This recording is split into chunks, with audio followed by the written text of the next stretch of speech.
Section 1. You will hear a conversation between a staff member from Gaia's Guardians and a man who wants to do something to protect the environment. First, you have some time to look at questions 1 to 5.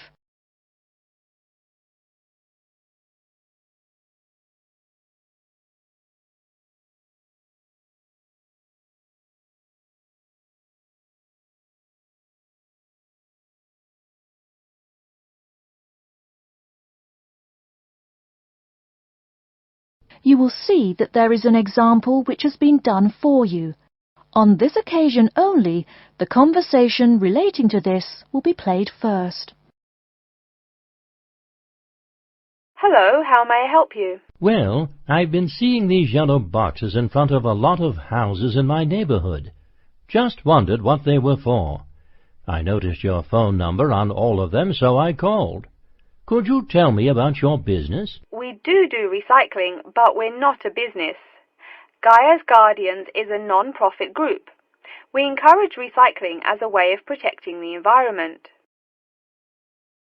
The woman says that they encourage recycling as a way of protecting the environment.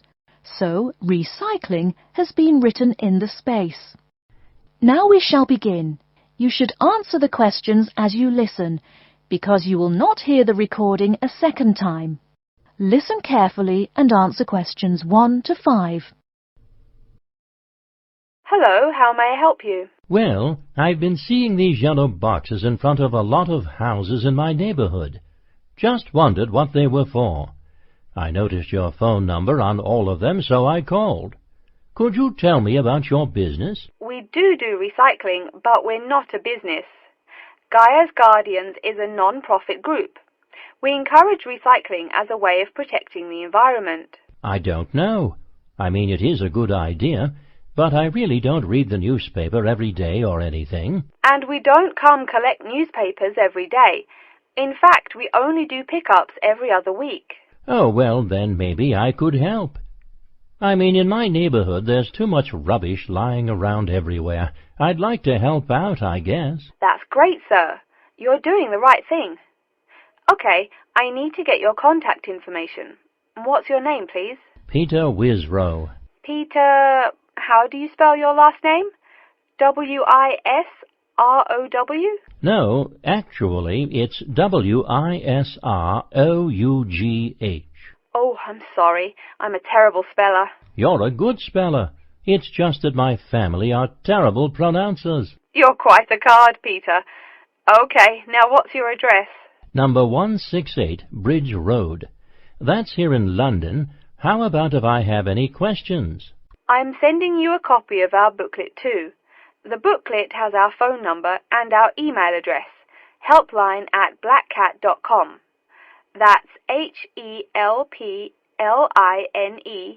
at BLACKCAT.com. But I nearly forgot to ask, what's your postcode? BS97PU. PS97BU? No, that's B as in boy, S97P as in Peter, U. Before you hear the rest of the conversation, you have some time to look at questions 6 to 10.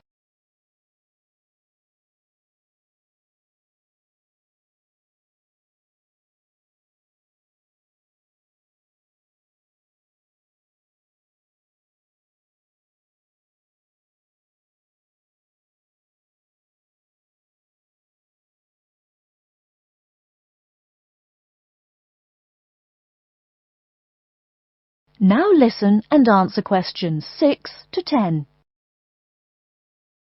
So I'm guessing those yellow boxes I saw are for recycled newspapers. Yes, that is correct, and it's free of charge. Wow, that's good news. Do you recycle anything besides newspaper? Oh yes, we recycle most everything. Glass, plastic, paper. Oh, so I can put like glass and plastic bottles in the box. Sorry again. Things like that you have to bring to our collection centre. And where is that? Our main centre isn't that far from you. It's actually right on the east side of Central Park. That new blue building? That's the one. Cool. Hey, what's with all those different colored boxes outside that place? Oh, that's for the different materials we recycle. The blue is for metal, the green is for glass and plastics, and the yellow, of course, is for paper. Okay, I'll try and manage to keep all that straight. Oh, no need. They're each labelled. Great. So which one would I put magazines in? Actually, they don't go in any of the bins. Unfortunately, magazines can't be recycled because of the material they're made of. It's such a waste. So, would you be interested in volunteering? I'll think about it. Could you send me some more info? Absolutely. Along with the newspaper box, I'll be sending you our booklet, Savvy. That is SAVVY. It tells you about what you can do to protect the environment in your daily life. Plus, it lists things you can do as a volunteer with our group. Hey, that's cool. Thanks. My pleasure. Do you have any other questions or concerns? Nope, that's it. That is the end of Section 1. You now have half a minute to check your answers.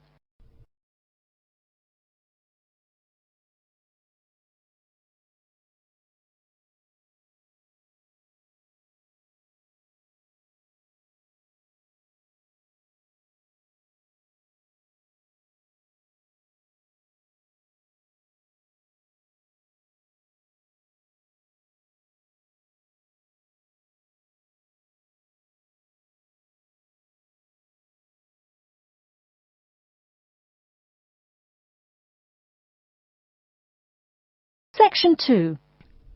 You'll hear an introduction about how to make a resume and apply for a job. First, you have some time to look at questions 11 to 17.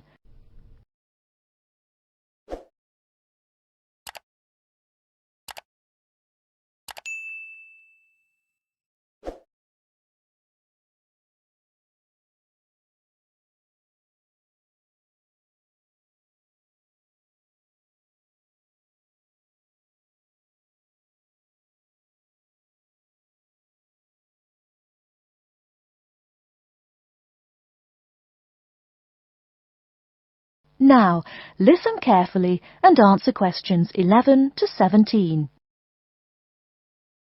Welcome everyone to today's seminar on CV and interview skills. Remember, your CV is probably the most important document you will ever write. It opens the door to your career, and that job interview is probably the most important meeting you will ever attend. It's like stepping through that open door. So let's roll up our sleeves and get down to work, shall we?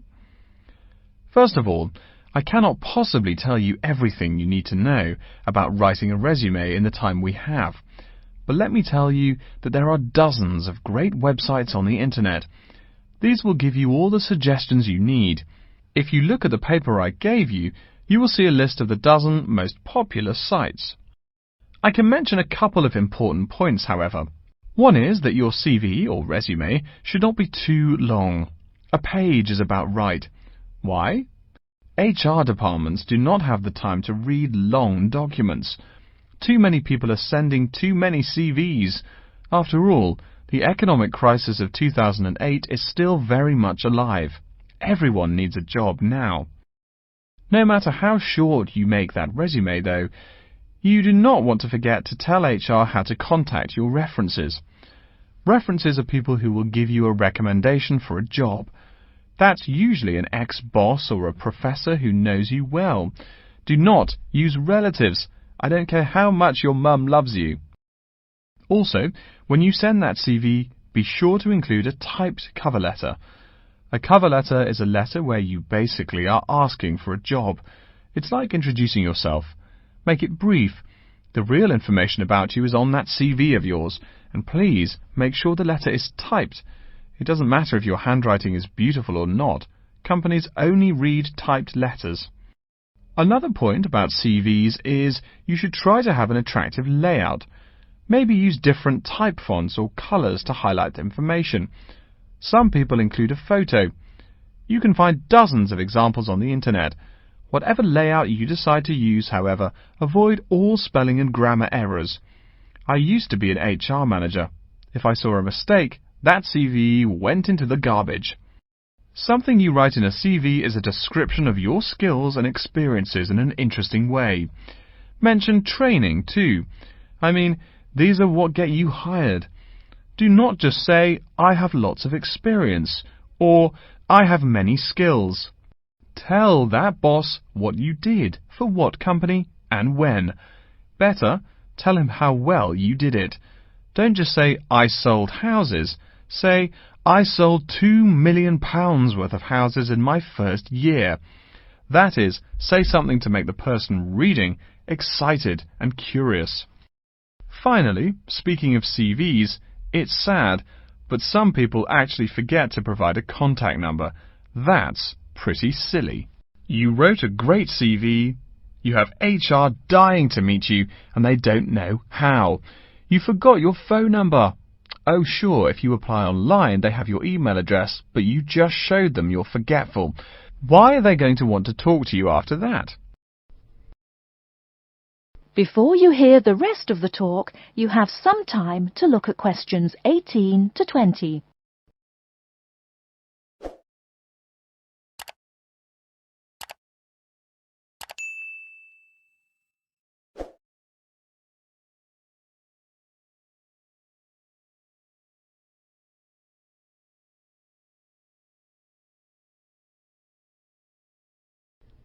Now listen and answer questions 18 to 20. Alright, moving on to the actual interview. I'll go over what you need to know by the end of it, and what you can discuss and negotiate on later once it looks like you'll be offered the job. First, there's working hours. It's not that necessary to hammer out the hours off the bat, especially since it's easy to come off as lazy when the first thing you bring up is how much you're going to have to work. You can also find out more about possible promotions later on. It is important, however, to get a feel for how much you'll be paid. You should make sure the salary range is commensurate with what you're worth, and if you're not, you can move on to better opportunities. Being sure you're going to make what you want to live on is much more important than issues like your pension. You're all so young that your pension is not going to matter for quite a long time. You should find out about what skills you must know for the job and what they'll teach you. In addition, if the company will provide training, you should find out how long the training period is and whether it is paid. Beware of any jobs that want you to train for a long time without appropriate compensation. Speaking of compensation, find out about holidays as well. Do you get paid vacation time? Are you allowed to take personal days? Do you have to work on national holidays? Once you work out these main issues, you can move on later to details like the location and expected attire and whatnot. Wow, that's a lot of information. Let's take a break so you can think everything over and ask any questions you may have. Don't hesitate to come and see me if you need any clarification on all this stuff. That is the end of section 2. You now have half a minute to check your answers.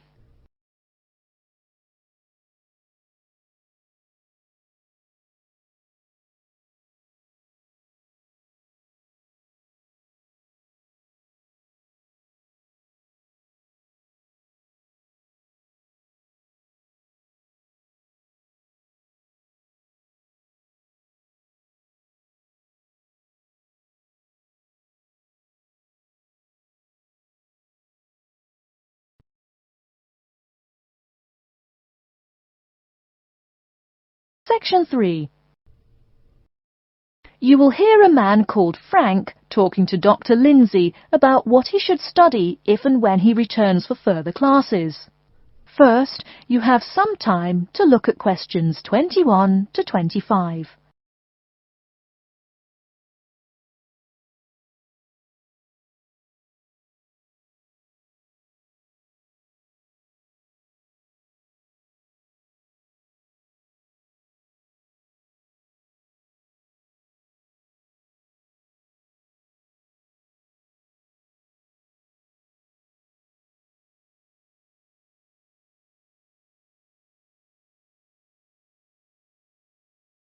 Now listen carefully and answer questions 21 to 25. Hello, are you Dr. Lindsay, the returning student's advisor? Yes, that's right. Are you Frank? Your appointment wasn't until 2, but that's okay. Please come in and have a seat. Thanks. I like to arrive early whenever I have anything to do. That's certainly a praiseworthy habit. Let me see. It looks like you've taken a long break from school, and I understand you wanted to have a chat about what you should study if and when you return for further classes. It's such a big challenge. I don't know if I'm crazy for doing this or not. Believe it or not, I know exactly what you mean. Before I began working here at the university, I taught primary school for nearly 10 years. It takes a lot of courage to go back to school. I feel more shy and scared than the primary students I teach. In the schools I taught, I found today's youngsters are very sure of themselves. In terms of intelligence, I have a lot to teach them, and the maturity level of much of my class leaves something to be desired. But in terms of confidence, wow, a lot more confident than I am now, that's for sure. Stop fretting. A brave man is a coward who refuses to run. Let's talk about your strong points. You seem an intelligent man.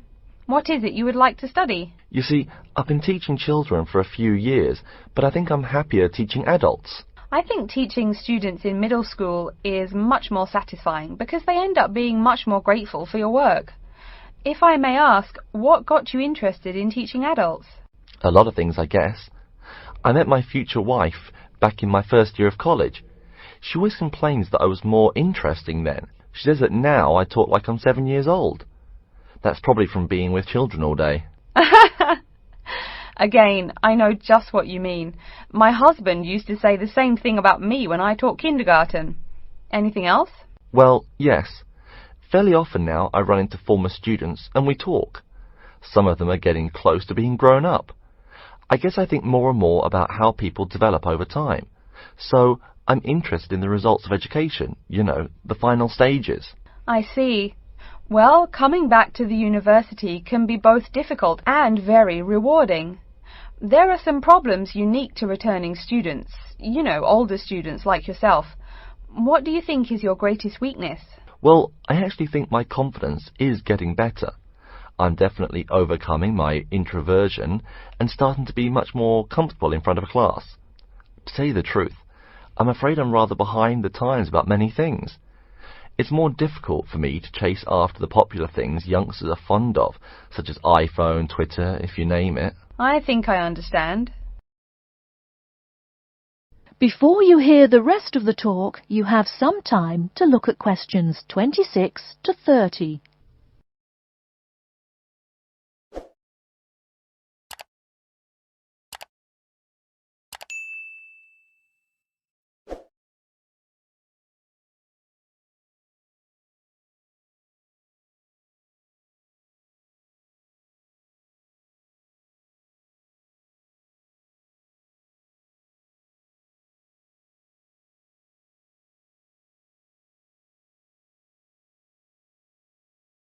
Now listen and answer questions 26 to 30. How old are you? 35? People at your age still go back to school for further education. I was a bit the same way. I mean, I didn't study at university till after I had a family, a husband and one child. My point of view was a lot different from your average 18-year-old girls, I can tell you. Gee, that sounds pretty rough. A family and college? Clearly you weren't unsuccessful, though. It was, Frank, it truly was. My first term at school was extremely stressful. But, excuse me, you're not here to listen to my life story. We're talking about your plans. Is there anything unique I should know about you or your past experience or plans? I'm afraid not. There is nothing interesting about my career or plans. It's really not too impressive. Now, I forbid you to talk like that. This is your one life, and if you're not interested, why bother living it? Don't be so humble, Frank. Okay. My wife says I'm a wimp. Let's talk about your dreams a bit. You want to teach adults, you said. What would you like to teach them? Well, when I first came to college, I really liked languages and literature. A lot of people have told me that for practical reasons, it would be more rewarding to choose business management as my major. But I made up my mind to study liberal arts once I got the idea of going back to school.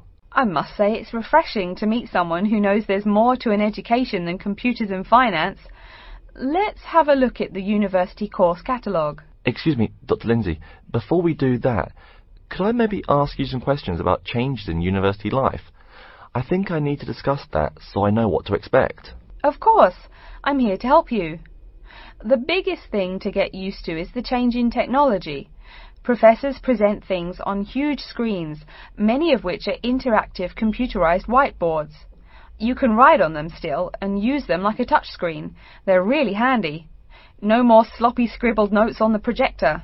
Let's see, I doubt you'll be living in student housing, so I won't go into all the improvements there. Another major change that you'll enjoy is the plethora of resources available for students.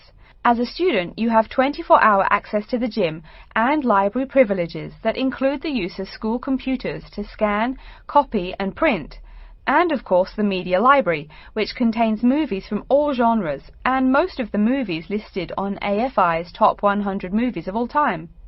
The dining facilities are also not what they used to be.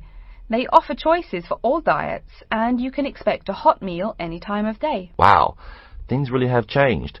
I'll be sure to utilize all those great facilities in my time here. Thanks for all your help, Dr. Lindsay.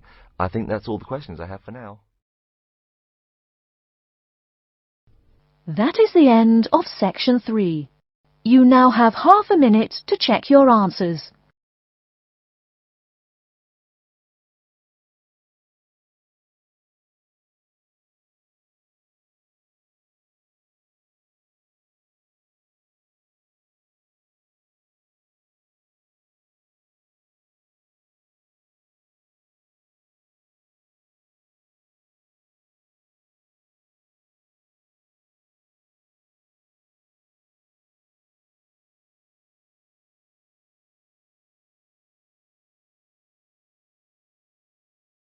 Section 4. You will hear an introduction about the curriculum and facilities of Wasamata University. First, you have some time to look at questions 31 to 40.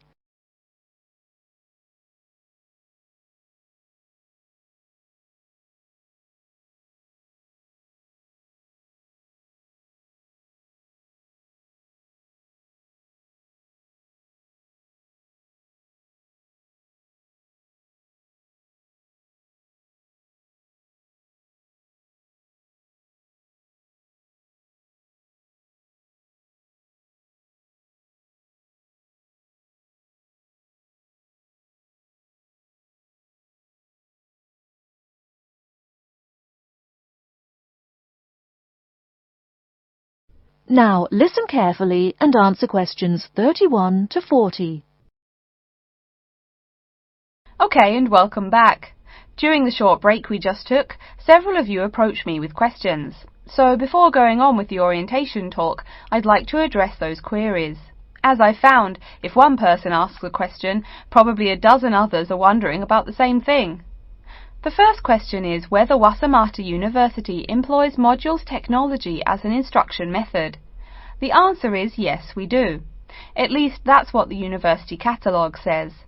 If some of you don't understand what modules technology is, don't worry. I googled the word but couldn't find it. Apparently, though, it's a method of broadband wireless access. At least, that's what an American company's website told me. But again, don't worry. If you need to know something more, your professor can tell you. Another question someone asked me was what tomorrow's workshop on research methods and skills was about. Well, research skills include any method you can imagine for finding and presenting any information you need. That's not just schoolwork either. Writing English, the native language for most of you, and finding a job are also research skills. And yes, those will be addressed in tomorrow's workshop. As you know, Wasamata University is one of this country's premier universities for the study of the dismal science, economics. Some of you, it seems, want to get a jump on their classmates. During the break, half a dozen of you came up and asked me where to find economics tomes. I know it's odd, but this school's library holdings are divided up between two libraries. Economics books are in the old library. If you look out of the window behind me, you can see it. It's the red brick building. Oh, before I forget, you economics types also need a lot of math, am I right? Well, those math books are neither in the old library nor in the new one. They can be found in the math department building. Why am I telling you this? Doesn't the invisible hand guide economists? Maybe it's good you asked. In 2008, that hand shoved most of the world economy off a cliff, didn't it?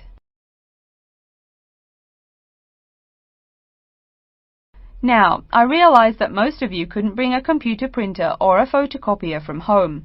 So I'm sure you're already wondering where you can copy things like term papers, internet articles, and things like that. I have some good news and some bad news. The good news is that there are a number of places you can make copies.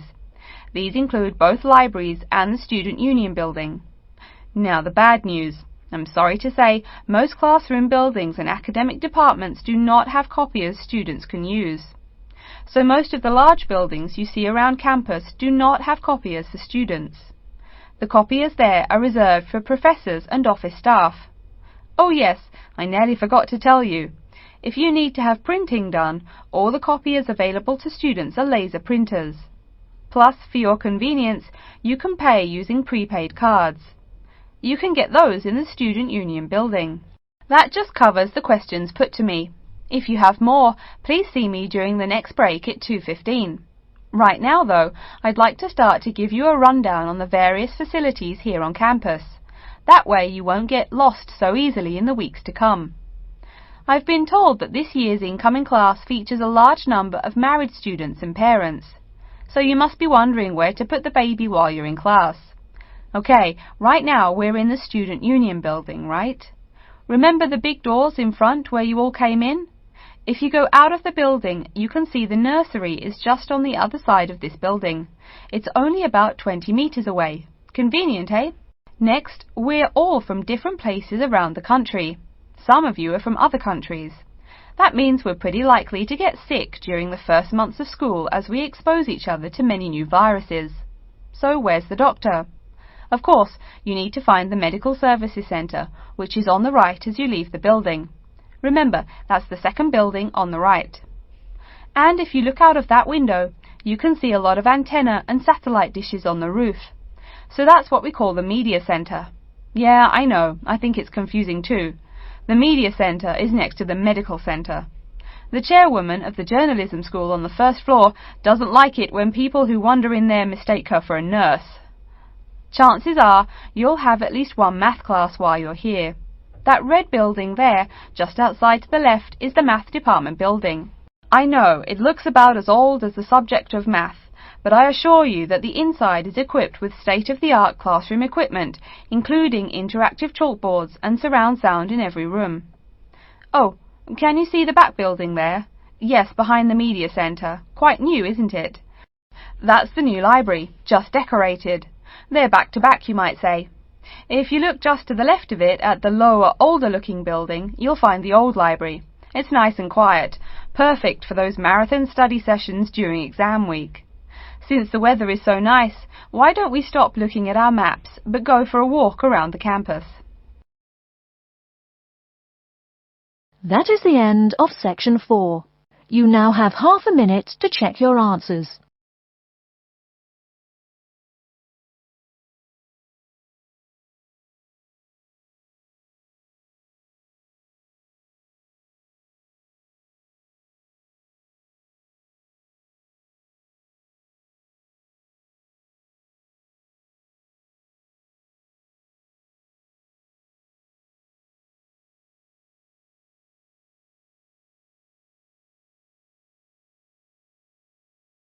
That is the end of the listening test.